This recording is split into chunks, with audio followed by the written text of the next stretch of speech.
और welcome to examination channel. दोस्तों, आज हम लोग बात करेंगे आरएएस मुख्य परीक्षा से संबंधित और एक बेहतरीन जानकारी है जो ऑफकोर्स कुछ बच्चों को पता है, कुछ को नहीं पता है। कुछ ऐसे एक ऐसी वैकेंसी के बारे में जो आरएएस को टक्कर देती है, मतलब एसडीएम के टक्कर की जो जॉब है उसमें बहुत सारे पद आते हैं, तो उसके बारे में हम लोग बात करेंगे।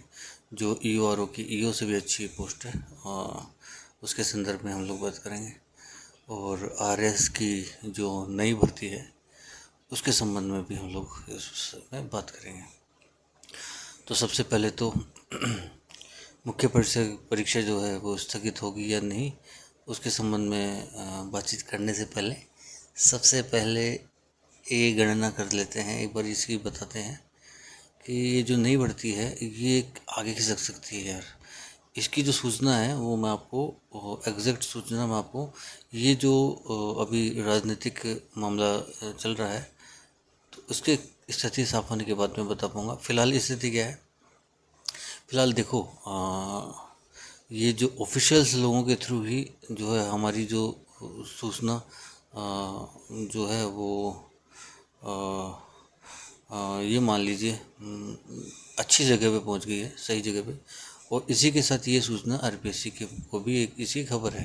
तो आरपीएससी जहाँ पे अपना निर्णय लेने में और मतलब एक पक्षीय निर्णय था आरपीएससी का कि नहीं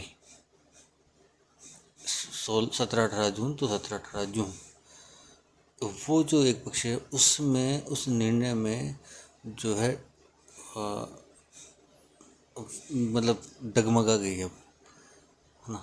क्या किया जाए, मतलब इस सिचुएशन में आ चुकी है। और जब आरपीएससी में इस प्रकार की हलचल होती है तो फिर नतीजे जो है वो विद्यार्थी के पक्ष में चले जाते हैं। तो ये है कि भाई साहब, मैं खुद भी दे रहा हूँ ना यार, 17-18 जून को मेरा भी एग्ज़ाम है। तो मैं देखो, चाहता तो मैं भी हूँ कि चलो ज़्यादा नहीं पर महीना 1.5 महीना और बच्चों को मिल जाए और मुझे भी मिल जाए। सीधी सी बात यह है कि सभी चाहते हैं, पर आज से एक सप्ताह के समय अंतराल में ये सब चीज़ें जो थी ना, मतलब आरपीएससी पूरा डिसाइड करके बैठी थी कि एग्ज़ाम 17-18 जून को होगा, कर लेने दो इनको, रोने दो इनको, है ना। तो अब वो चीज़ें ना वो नहीं है अब यार। तो स्थितियाँ बदली हैं। हाँ, तो स्थितियाँ बदली है। मैंने पहले कहा था कि ये 17-18 जून को होगी। हाँ, गारंटी दी थी मैंने, लेकिन मैंने ये भी तो कहा था कि अगर स्थिति बदलेगी तो मैं आपको आगे बताऊंगा। अब स्थितियाँ यहाँ बदली हैं कि आरपीएससी ये सोच रही है कि क्या करें। तो मतलब कुल मिला के बात ये है कि जो हमारे कुछ नेता हैं वो इस चीज़ को उन्होंने आरपीएससी तक बात पहुँचाई है। तो एक तरीके से राजनीतिक दबाव है। तो कुल मिला के पक्ष विद्यार्थी के जो मतलब जो फैसला है ना विद्यार्थी के पक्ष में जाएगा। अब देखो क्या करते हैं क्या नहीं करते। बाकी जो भी एस्पिरेंट हैं वो उनको भटकने की और डाइवर्ट होने की ज़रूरत नहीं है जब तक मामला साफ नहीं रहता। आप मान के चलें 17-18 जून को पेपर होगा, उस हिसाब से अपना रिवीजन करें। और अभी बात कर लेते हैं कि ये जो वो जो नई पोस्ट मैं बता रहा हूँ ना, एक पोस्ट, उसके बाद बारे में बात करेंगे। चैनल को सब्सक्राइब करें यार। नई आरएस भर्ती के बारे में सूचना मैं आपको जल्दी एग्जैक्ट सूचना दे दूंगा कि कितने पदों पे भर्ती आने वाली। वैसे मैं पहले बता चुका हूँ, लेकिन अब थोड़ा सा चेंजेस हो सकता है ना, चेंजेस हो सकते हैं। तो ये जो न्यूज़ है मैं आपको 30 तारीख के बाद में दे पाऊँगा, क्योंकि 5 से 7 दिन के अंदर अंदर जो मामला क्लियर हो जाएगा कि क्या होने वाला है। देखो, 5 से 7 दिन में मामला तब क्लियर होगा जब ये पता चले कि एग्ज़ाम आगे होने वाला है, मतलब पोस्टपोन्ड होके जो है आगे की ओर मतलब हो जाएगा। जैसे 1 महीने 1.5 महीने 2 महीने बाद एग्ज़ाम है, 17-18 जून को नहीं होगी। अगर ऐसा होता है तब तो 1 हफ्ते में आपको जो है ये पिक्चर साफ हो जाएगी। और यदि एग्ज़ाम इस बारे में कोई न्यूज़ नहीं आती तो फिर ये मान लो कि 17-18 जून का एग्ज़ाम होगा यार। एंड टाइम पर एग्ज़ाम कैंसिल नहीं होते हैं। तो क्या ना, ये मान लो कि पेपर वेपर सब बन चुका है भाई, अब बन चुका है या बन जाएगा, मतलब ये कुल मिला के जून में नहीं बनेगा पेपर, या तो बन चुका है या बनेगा। तो ये सब कुछ होने वाला है। तो अगर पेपर ही नहीं बनाया होगा तब तो भाई साहब पेपर बनाएगी भी क्यों। कुल मिला के सारी स्थितियाँ जो हैं अभी साफ नहीं है। अब RS न्यू भर्ती के बारे में बात ये है कि मैंने आपको बताया था कि 800 से 850 के बीच में अभी है, और 31 जुलाई को रिटायरमेंट्स कुछ होने हैं, तो उसके बाद में ये 1000 तक भी जा सकती है। कुछ कह नहीं सकते अभी फ़िलहाल। तो इसी अगर ये स्थिति साफ होती है तो एग्ज़ाम कब होगा, तो ये जो मतलब सॉरी नोटिफिकेशन कब दिया जाएगा, ये जो न्यूज़ है वो फिर तभी बता पाऊँगा, है ना। और जैसे सितंबर फर्स्ट वीक, अगस्त लास्ट वीक में नोटिफिकेशन आने का था, लेकिन अभी ये नहीं आ पाएगा यार, है ना। चलो, अब एक SDM को टक्कर देने वाली पोस्ट, एक यार वो जो नगर पालिका में जो EO की जो हमने बात करी थी, जिसमें मैंने जिसमें मेरा सिलेक्शन हुआ है, लेकिन अभी फ़िलहाल तो एक गुना में तो क्या होने वाला वो भी बाद में पता चलेगा। तो यार एक व्यक्ति हैं जो मेरे परिचित हैं, वो RACS हैं, मतलब वर्तमान में वो अच्छी पोस्ट है उनकी, वो भी RACS मतलब लेखाधिकारी हैं और मुख्य सेवा में है। तो उन्होंने EO का एग्ज़ाम दिया था, मतलब इंसान RACS को छोड़ के EO में जाना चाह रहा है, हुआ नहीं उनका सिलेक्शन, की तैयारी नहीं की थी, टाइम नहीं मिला था। पर EO को छोड़ के कोई किस पोस्ट में जाएगा, ये तो SDM में ये एक पोस्ट और है जिसमें EO को भी लात मार के चला। EO वाली पोस्ट वो भी, आर तो छोड़ो, EO की जो पोस्ट है उसको छोड़ के वो उसमें जाएगा। भाई ये जो वैकेंसी है ये है EPFO में। EPFO में जो EO AO है ना, जो AO नहीं है, वो EO वाली जो पोस्ट है वो पोस्ट है ना, ये एनफोर्समेंट ऑफिसर, अभी UPSC ने कैलेंडर जारी किया था जिसमें उस सीट को, उस पोस्ट को रिजर्व डेट रखी है। मतलब ये अंदर की खबर है, मतलब आप ये तो है कि हाँ ये वैकेंसी आएगी तो 2026 में आएगी, लेकिन ये है कि इसकी जो तैयारी करेगा अभी से करनी पड़ेगी, क्योंकि इसमें क्या होता है देखो, वो जो पोस्ट में क्या होता है कि तो इसके पास जुडिशियल पावर है ना, मतलब आदमी के पास खुद का लॉकअप रहता है, मतलब किसी भी उसको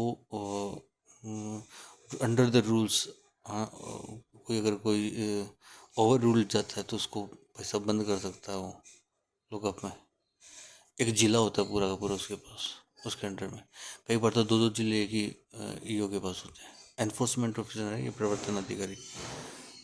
तो 1958 वाला जो EPF एक्ट है उसके अंतर्गत ये जो पोस्ट है, तो बहुत सारे लॉज को प्रवर्तन करवाता है, वो लागू करवाता है, उनको इम्प्लीमेंट करवाता है।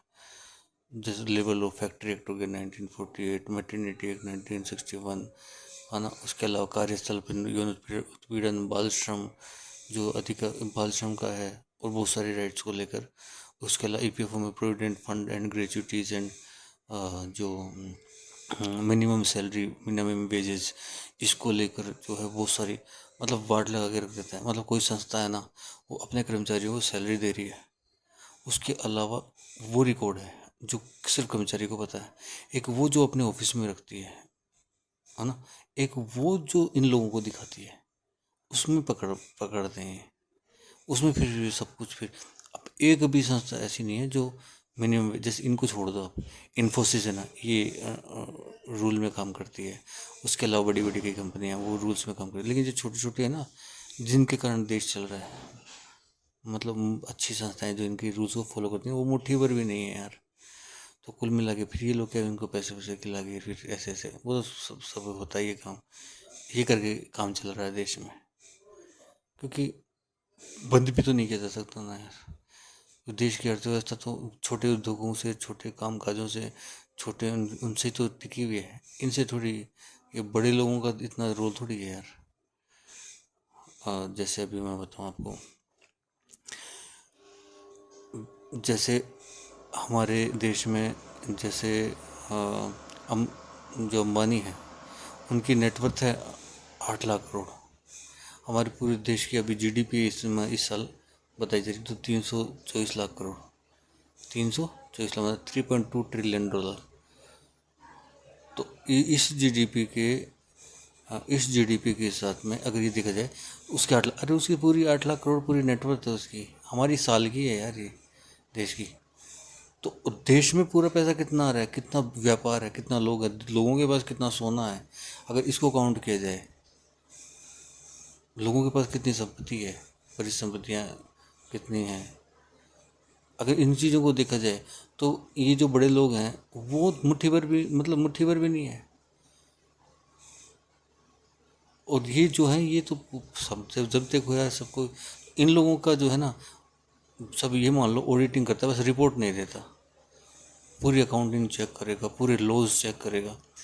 तो ईओ वाली जो पोस्ट है भाई, ये धांसू पोस्ट है और ख़तरनाक पोस्ट है यार। ये मान लो एसडीएम्स के पास तो बहुत माथाफोड़ी रहती है, इसके पास माथाफोड़ी भी नहीं रहती। बहुत खतरनाक पोस्ट है। लोग एपीएफसी से ज़्यादा ईओ को फॉलो करते हैं, मतलब जो कमिश्नर है provident fund, assistant provident fund commissioner, उससे ज़्यादा ईओ को वो करते हैं, मान वो देते कि यार इसमें लगे यार।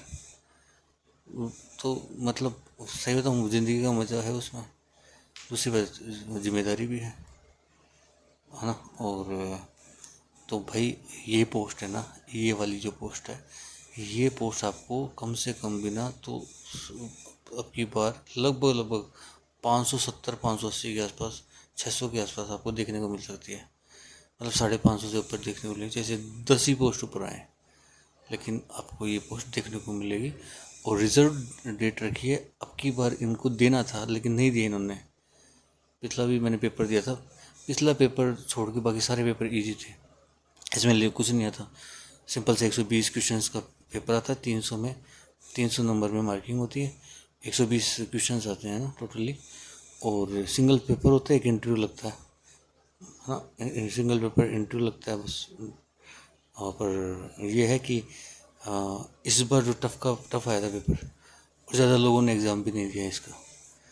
तो कुल मिला के पेपर अच्छा है। अकाउंटिंग आती है थोड़ी, अकाउंटिंग नॉर्मल जो जूनियर अकाउंटेंट में आती है, बस वो अकाउंटिंग आती है, ऑडिटिंग में नहीं आती। तो इस पेपर को आप तो देख सकते हो, कंसिडर कर सकते हो। और मेरी फेवरेट पोस्ट है, तो मैं तो इसकी तैयारी करूँगा ही। अगर ये एग्ज़ाम होता तो शायद मैं इस बार मेंस को ध्यान में नहीं रखता, पर अभी फ़िलहाल मैं भी दे रहा हूँ यार पेपर मेंस का, और अच्छी अच्छी पोस्ट लेने के लिए दे रहा हूँ। तो यार देखो, सीधी सी बात है, मेरे सामने एक दुविधा है कि मैं तैयारी करूँ या नहीं करूँ आगे। मतलब तैयारी करने का मतलब है, मतलब उस हिसाब से मतलब करूँ या नहीं करूँ। एक तो आदमी शॉर्ट रिवीजन करता है, एक आदमी अच्छे से वो करता है। तो मेरे हिसाब से तो ना पेपर 17-18 जून को लगे तो ठीक है, नहीं लगे तो ठीक। अब देखो स्थिति ऐसी बन रही है कि पेपर नहीं आगे खिसक सकता है यार, है ना। और उस तरह का आंदोलन देखने को नहीं मिला जो पिछली बार हुआ था। पर हाँ, पिछली बार जो थी ना वो थोड़ा सा क्या है, वैकेंसी पिछली सरकार से आई हुई वैकेंसी थी, तो उसी हिसाब से लोचा हो सकता है कि मैं पिछली सरकार से आई हुई वैकेंसी थी, और इस सरकार ने समय देने के लिए, क्योंकि इसी बीच में क्या है, लोकसभा के जो इलेक्शंस भी होने वाले थे, शायद मैं गलत जा रहा हूँ, खैर छोड़ो इस बात को।